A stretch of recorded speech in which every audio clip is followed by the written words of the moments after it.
Hey y'all, Dr. Miller here. I'm a little blurry. That's all right. Probably better that way. Little beer goggles to help soften what you got to put up with here. Welcome to my channel.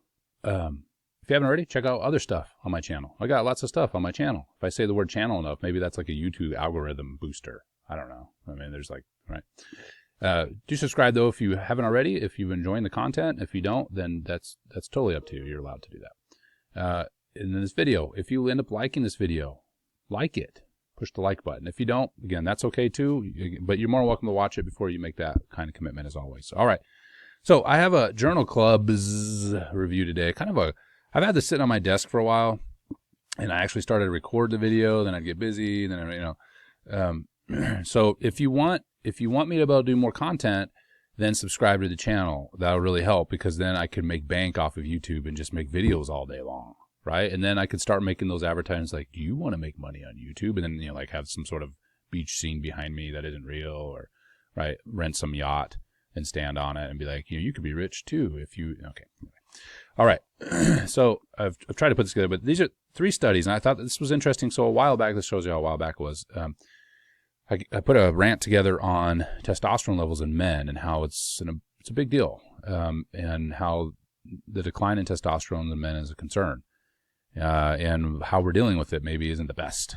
And so a lot of it has to do with, anyway, watch that video, okay? I don't want to go down. So I picked up these studies, and this was from the article in Forbes that kind of kicked off this interest in testosterone, declining testosterone levels in men, and just general strength. And, I wrote a book recently called The Motionless Modern. Just a little book. You can buy it if you want to or not. It's, again, just like anything else, it's totally up to you. But this is something of interest to me. And of course, my area of strength conditioning and all those things, but I'm interested in how modernity has affected men in particular. It's affected women too, not in good ways, but it's affected men significantly. What men are being told and how they're, what they're expected of them, and how men work, right? It kind of all plays into these testosterone levels. So anyway, so I picked up these 3 studies from that Forbes article that kind of brought this to light. I think that Forbes article, it's been a few years now. And I'm going to read these studies to you, and what I'm going to do is put all of them together. I'm going to talk about the limitations of them, and then kind of paint a picture of what all these studies are showing, quote unquote showing. I hate that word when it comes to research for some reason, but anyway. So one of them is called Comparative Study of Millennials, age 20 to 34, Grip and Lateral Pinch with Norms. This is in the Journal of Hand Therapy, 2016, and then this one's called Secular Decline in Male Testosterone and Sex Hormone Binding Globulin Serum Levels in Danish Population Surveys. And this was published in the Journal of Clinical Endocrinology and Metabolism in the year of 2007. You can imagine things have probably gotten a little bit worse. And I lost the other page here. Hold on a minute. Hold on. I know this is like dead space. Oh, here we go. It's population level decline in serum testosterone levels in American men. And this was a 2007. That study's author was Travison et al. I didn't mention the authors. That was my bad. The one in the Journal of Hand Therapy was Fain and Weatherford, and the one Danish study was Anderssson et al. Okay, so first of all, let's talk about. So I'm going to group these, all right, and then I'm going to talk about each one. Okay, I'm not going to go in depth of each one because they're survey studies, and one of us is actually a survey study. But what I mean by survey is they're taking an acute measurement of something. So they're just kind of like the hand grip strength. They're just going to measure hand grip. Okay. And they're going to compare it across age groups and to a hand grip that was done, hand grip testing that was done in the 80s, 85. And just look at grip strength. And the other one then is looking at these different, one has a cohort, right, of these American men and following these American men as they age and what happens to their testosterone levels. And then the Danish study was looking at a combination of different times in which testosterone was collected, right? Through different studies or different interests, okay? Interests of the researchers, research questions, what I'm getting at. Okay, so let's talk about the grip study, okay? I'm just going to so the limitation of all these, of course, is your sample. So in this particular study, the comparative study of millennials, okay, that's true, right? I'm not being critical of the study, by the way. I'm just telling you, like, this is stuff you have to think through. And I'm sure there's things I miss that you guys would read and be like, what, you didn't think about this either? And you're like, you're right. I don't have the market cornered on critical thinking skills, that's for sure. have a lot of brain injuries from playing American football, right? So we all have excuses, so that's going to be mine, right? Even though it's just probably not having enough skill development. Anyway, so millennials, who are these millennials? Well, these were college-age kids at a high school or a college in North Carolina. So is that really representative of the sample of all millennials? No. This 85 sample, is that representative of all, people their age, 20 to 34-year-olds? No, it isn't. So, if we got comparative study of millennials who are construction workers, we're going to have a different result more than likely than what we'd have a bunch of college kids. Now, I get the whole idea is that more people are going to college, and that's what modernity is, than men are in trades. And there's women in the study as well. I'm focusing on the men in it, though. I get that, but just keep that in mind. I'm not saying the study's bad, or you just have to keep that in mind with all these studies, that the sample is is going to be one of the major limitations. Okay, if I can pluck a sample out of a population, and I could have just got a sample of men in Pittsburgh that were very different than men in California for various reasons, and I'm going to get a different result. And so if I call all of them men, that's true, but if I just say they're representative of all American men, that's not really true, because demographically and culturally and vocationally and all these other things are going to influence these results. So we just have to. I think these results are interesting and they're concerning, but we also have to weigh them with some critical thinking. All right. So with all that said, keeping that in mind, what do some of these studies show? Well, these studies show. And it comes to men, and let's talk about strength here. So hand grip, right, and then they did a pinch grip. Okay, and from what I can understand, they try to keep it, in terms of the protocols, is fairly similar as to what was done in the 80s. So we're comparing apples to apples. And so when it came to men and right-handed grip, so I'm going to give you just a kind of follow along here. They broke the age groups into 20 to 24-year-olds, and then 25 to 29-year-olds, 20 to 24-year-olds, yeah, I said that, and then 30 to 34-year-olds. And the difference on average, I'm just eyeballing the numbers here, okay? The difference on average is around 9 kilos in force difference on the right hand. And most people are right-handed, so this will be your dominant hand, all right? On the left side, it's roughly around 4 to 5 kilo difference. So what I'm saying, difference between what? The strength of the sample in 1985 was roughly 8 kilograms higher in the dominant hand, and roughly 4 kilograms higher, 5 kilograms higher in the non-dominant hand for lefty. Okay, assuming that's something that's left-handed. So, if you look at this data on the surface, that's showing that men are getting weaker, right? Young men are getting weaker. Now, just looking at the trend here, it appears that gap closes a little bit in the older age group of 30 to 34-year-olds. And again, I'm just eyeballing numbers here. I'm not looking at statistical significance. This was a study that was using these 85s as norms in their comparison. So I'm just giving you kind of the 30,000-foot view here of the differences. But in terms of crush grip, right, this kind of grip, men are apparently losing strength. And the same holds true then for the pinch grip as well, is that men are seeing a declination in pinch grip as well, roughly around that same 9-ish kilo. Again, it depends. And as we get to 30, 34-year-olds, it closes in a little bit, but it's still roughly about 5 or 6 kilo difference. And the non-dominant hand, again, is around 5-ish to even as high as 8, it looks like, the 25 to 29-year-olds. So what does this mean? Right, just to start with. Well, again, keeping our limitations and sample in mind, that you can infer a lot of things from this. If these samples were truly apples to apples, okay, college kids are weak. Compared to 85, there's probably not as much manual labor going on. Modernity has made us, it's the WALL-E symptoms, right? If you know what WALL-E is, it's a Disney movie where people float around on chairs, right? WALL-E's a robot. I thought that was one of the most prophetic movies I've seen. Good job, Disney, in that one, right? That's what, when people just sit around and float around in chairs and get amused to death. There's books on this, by the way. It gets soft, okay?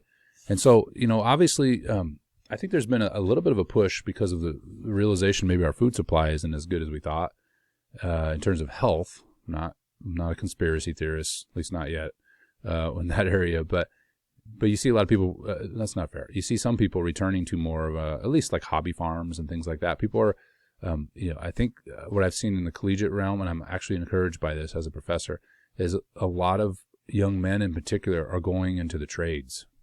Now, a lot of young men are sitting in their cans doing nothing too. But the young men who are ambitious and are go-getters are realizing that maybe college isn't for them, and that they can make a lot of money being a plumber or an electrician, and they don't have to be in student loan debt to do it. So they're starting to work with their hands again, is what I'm saying. I've done jobs like that. I've churned butter for a year. That's a good time, right? I can give you all kinds of stories about that, like running an industrial butter churner. And that kind of work is good, right? I think good for a young man in particular, to learn a little bit of toughness and learn a little bit of resiliency, which is missing in our culture. So I'll save the dad talk there. Okay. But this study supports then that hand grip appears to be in decline, again, keeping in mind the limitations we have with the study itself. This other one here, I'm going to move on to the one Danish study. This is really interesting. Again, limitations. It's surveys of surveys. These were studies done, I think there were Monaco 1, 2, and 3, and another one. I can't remember the name of it. It's on one of the figures. This is obviously in Denmark, so you got to be careful applying this to other places. I don't know much about Danish lifestyle. If it's, I imagine it's a European nation, obviously. You know that, right? Let's not be stupid here. But how much of it's agrarian, how much of not, right? That's the things I don't know very much about. So I'd have to look and see. But there's obviously, it's a modern country, so it's been moving towards modernity. Okay, and it is in modernity. All right. So what I'm trying to say is it's hard to compare the results to like England or United States. There could be some social factors that we don't understand, that I don't understand. Okay, just keep that in mind. All right. Again, who are these men they surveyed? It's a smaller country, but are they really representative of the whole Danish population? I don't know.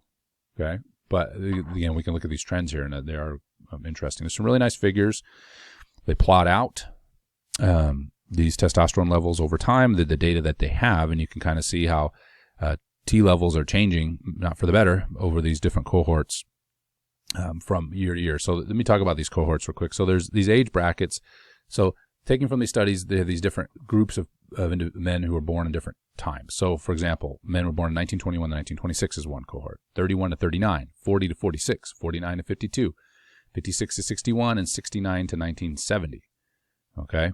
About a 40-year spread-ish of looking at these different T levels among these different groups of men, when they were born. Okay? Now, first of all, this is an American study, which is a cohort study where they follow a group of men over time. But there's no doubt that men lose testosterone over time. And this, according to if you combine all the data in this study,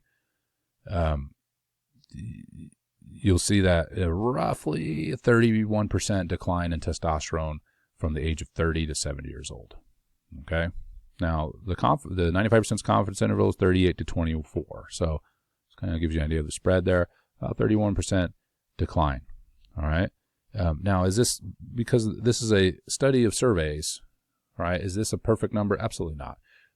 But and by the way, all these results I'm going to tell you about are statistically significant, if that matters. And it does to some degree. But there is a decline, period. Men lose testosterone over time, period. Okay. How much though? How much is important? And then what do they start with?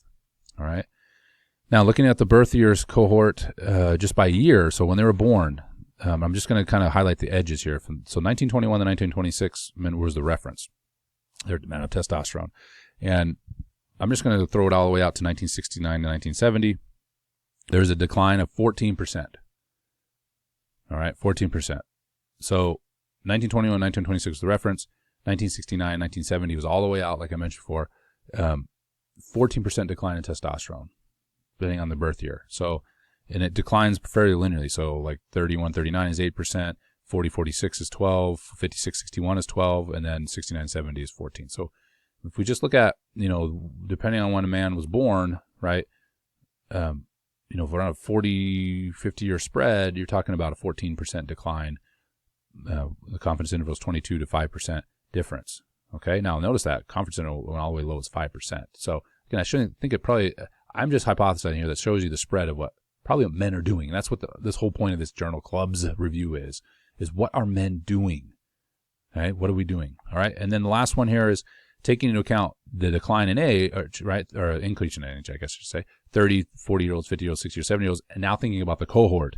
How does this play out, right? This is kind of the ultimate here is, if we're going to look at a 50-year-old born in 21, 26 and a 50-year-old born in 69, 70, there's a 12% decline in testosterone, for example. So the reference was in the 30-year-old, and so taking the cohorts and again, I'll explain this again. In mind, 40-year-olds a 7% decline, 50-year-olds a 12% decline, 60-year-olds a 15% decline, 70-year-olds a 22% decline. All right, so that's just the age-related decline, right, in T levels. Right now, thinking about the cohort, so accounting for the cohort. All right, so what's all the numbers? Okay, you're like, dude, typical Dr. Miller video. You just throw a bunch of numbers at me. 1, men lose testosterone in the age, about 30%, plus or minus. Okay. There's a decline in Danish men, anyway, that in testosterone levels over the course of 40 to 50 years. And it's pretty precipitous decline. I mean, 14% decline in testosterone is quite a bit.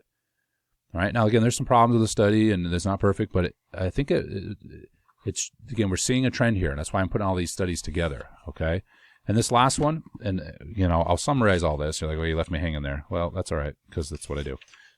Let's look at the American study real quick. Sorry, I had it all organized, and then what I tend to do is I have everything organized, and I start rifling through things, and then I don't have everything organized.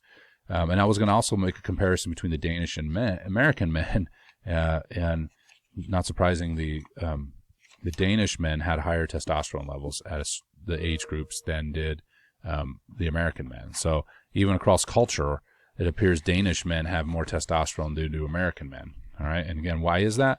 I'm going to hypothesize, and this is all it is that it's because of modernity. It's a lot of it is just because, and some of it's political. And I'm going to be honest with you.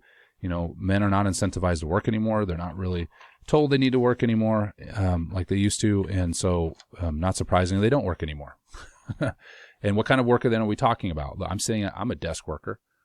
Okay, and this goes back to my rant. Then if you're a desk worker and you're not an agrarian worker or a tradesman, what do? This plays into the bias of this channel. Lift weights. That's your best chance. How do you improve grip strength? Well, grip strength is indicative of, and I didn't really talk about this, indicative of total strength. So you're like, what's the big deal with grip strength? If you can't hold it, you can't lift it. Okay? And so if you're doing things to, that are requiring you to hold an implement or lift a heavy implement or just lift an implement repeatedly, like a hammer or something, you're going to get stronger grip. So the grip is kind of a gateway to measure strength. And if I remember right, the correlation to like other things like squat and deadlift and all that is like 0.69% against correlation. But that just shows you the value of the grip strength. Not perfect one-to-one. So that means some people have higher grip strength and they don't really can not pull big weight, whatever. But there's something going on there, right? There's an interaction. That's why we keep measuring grip strength. It's easy to do. Okay. And so this last one was the American study. Hopefully you're still with me. If not, I understand. They followed this cohort from 1987 to 1989, and then they measured then testosterone levels, among other things. And then, and I'll talk about some of those things. And then second time they measured in 95, 97. The third time they measured was 2002, 2004. When they first started the study, these researchers, Travison, I think it was, had 1,374 men, and then 906 by the second time, and then by the last sample in 2002, 2004 with 489. So let's skip down to the T levels real quick here. And then I'm going to talk about some of these other factors, okay, other factors. So, again, just like I said before, testosterone levels decline, shocker, right, over time. And this cohort, by the way, had a group of men that were mixed in their age, all right? So the average age in the first cohort, first time they had the cohort was 57.7, and obviously they're getting older, 63.2 and 67.3. We lost some of the men to death, but lost some of them just don't want to participate, okay? So, again, there was a spread of ages within each one of these sampling periods within this cohort. And so there's a nice little figure in here that shows the age-related decline in testosterone, which occurs in all the men. And so, for example, the men, when they measured the men in 1987, 1989, okay, now keep in mind this was measured in 1987, 1989, you're going to have a spread of different ages of men. Okay, the average age was 57.7, but there was a spread within that. Okay, the plus or minus there was 7.2. So there was men that were much older and much younger in this group. So the researchers plotted then, they had like 45-year-olds, 50-year-olds, 60-year-olds, 70-year-olds, and wanted to look at the T levels across this cohort. And so in 1987, 1989, when they plotted testosterone levels, I'll give you an example here. It was roughly, I'm going to go with the 70-year-olds, okay? Because we know that we said from the last study that you lose around 30% of testosterone from the age of 40 to 70-year-olds. And this is a little bit less decline shown in this study, at least when this first data point. This is what I think is interesting. So the 45-year-olds were roughly around 540, and the 70-year-olds were around 500. So there was a decline, okay? There was a decline around maybe 10%. Okay, hopefully you're still with me here. In this first sample size of this cohort of men, okay, there was a decline, and it seemed to really decline around 55 to 60 when the drop really happened, all right? Now, sample number 2. It's the same group of men. Some of them are older now. So you have men up to 80 years old now, okay? And these are, again, this is the same group of men earlier. The testosterone levels now, they started at 50 years old, not at 45 because this group is older. And that started at 475 and declined at age 80 to 450. Now, what's interesting is the 70-year-olds, okay? The 70-year-olds now, the men who are now 70 years old in this same cohort, they might have been 50 or 60 before, their testosterone levels are around 440. So the 70-year-olds that started the study in 1987, 1989, their testosterone levels were about 500. These men now that are 70 years old now, that maybe, obviously this is 10 years later, they were the 60-year-olds in the study before, their T levels now at 70 years old are 440. Okay? That's a rapid decline in testosterone levels over the course of a decade-ish. Okay? Fast forward again now in 2002, 2004 when they measured, and I'm going to compare the 80-year-olds to start. So the men who were 80 in 1995, 1997 had a T level of about 450, 440.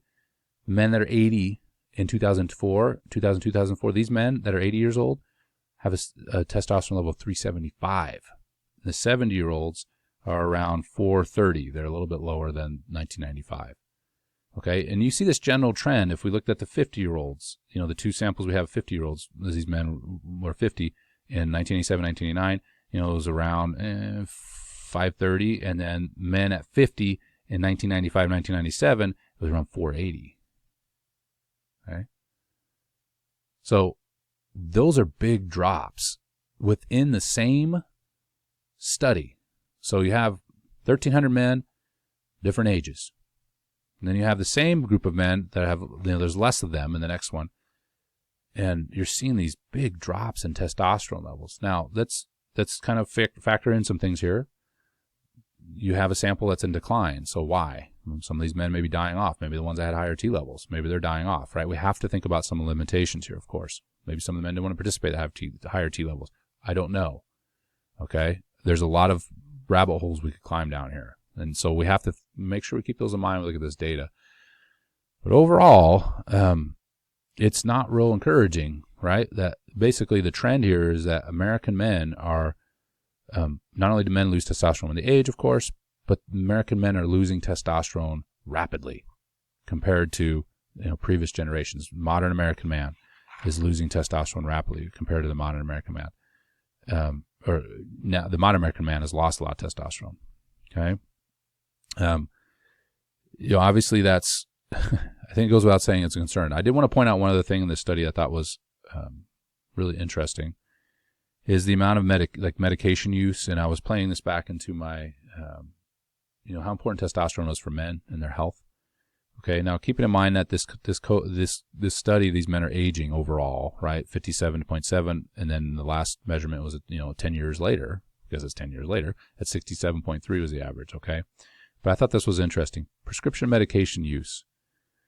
So the first sample size, when the average age was 57.7, the number, and I'm just going to go all the extremes here, the amount of people, the number of men who had zero prescriptions, okay, was 38% when they started. The amount of men on zero prescriptions by the time they finished this study was 0. Every man in the study was on something. 6+ prescriptions. Okay, in 1987, 1989, when they measured them, there was 3%. by the end of the study, the 25%. We're on 6+. Now, obviously, these men are a decade older. Okay, I get that, but that's a pretty big shift, right? And I get it, as we age. My point is, though, are we over medicating the crap out of ourselves for no reason? So we have a decline in T levels with these men. Okay, let's follow the logic here. This is American men. Decline in T levels. And an increase in prescription. Now, I don't know what these prescriptions are for, okay? And I could look at, there's some other interesting data here. I'm already at 25 minutes. I won't keep going. But it's the Wally thing again. We're getting weaker. We're not as much T levels we have in this generation. Every successive generation is losing T levels in men, on average, at least according to these studies. Okay, and we're becoming more hooked on prescriptions potentially.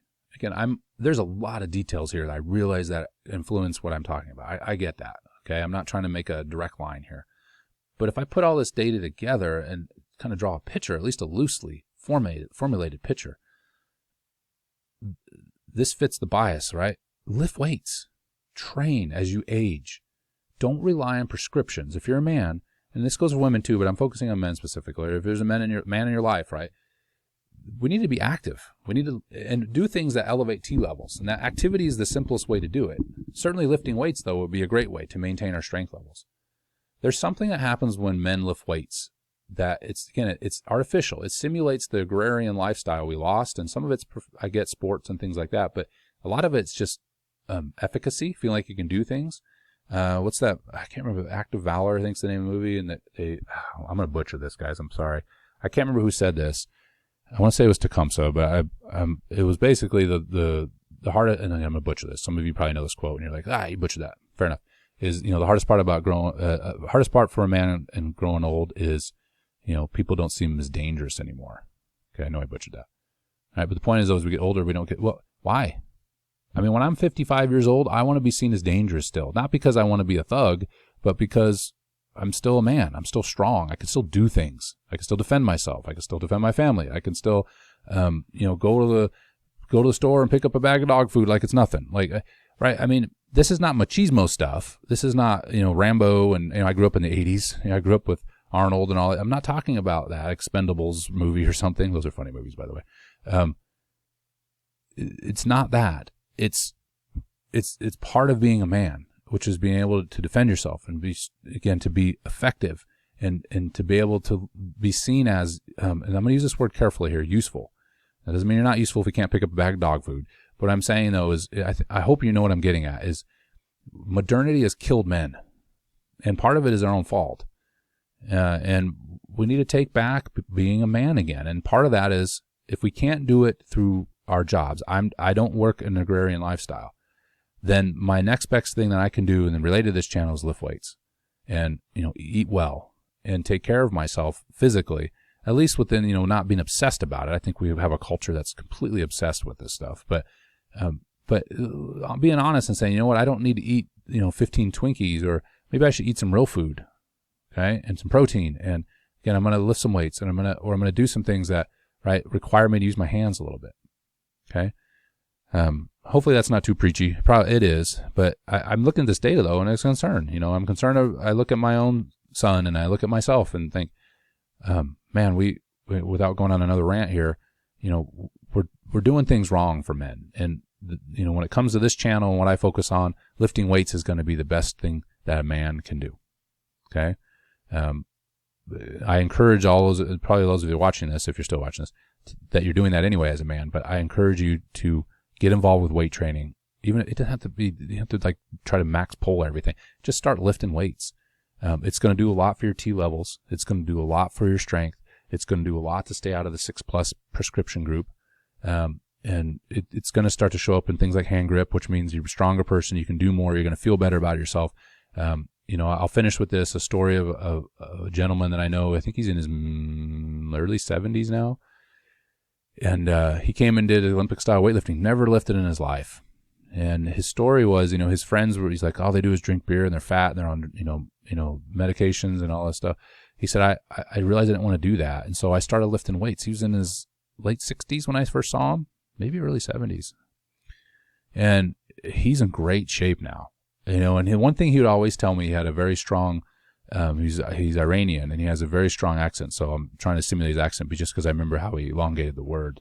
He said, the hormones are so strong. He just, that was his accent. But I just remember the hormones. That's what he'd always talk about, the hormones. Because he knew it was making a difference. And it wasn't just the hormones, but it was just the lifting itself. But everything about his life was better. His sexual health was better. His vitality was better, right? Plays in that.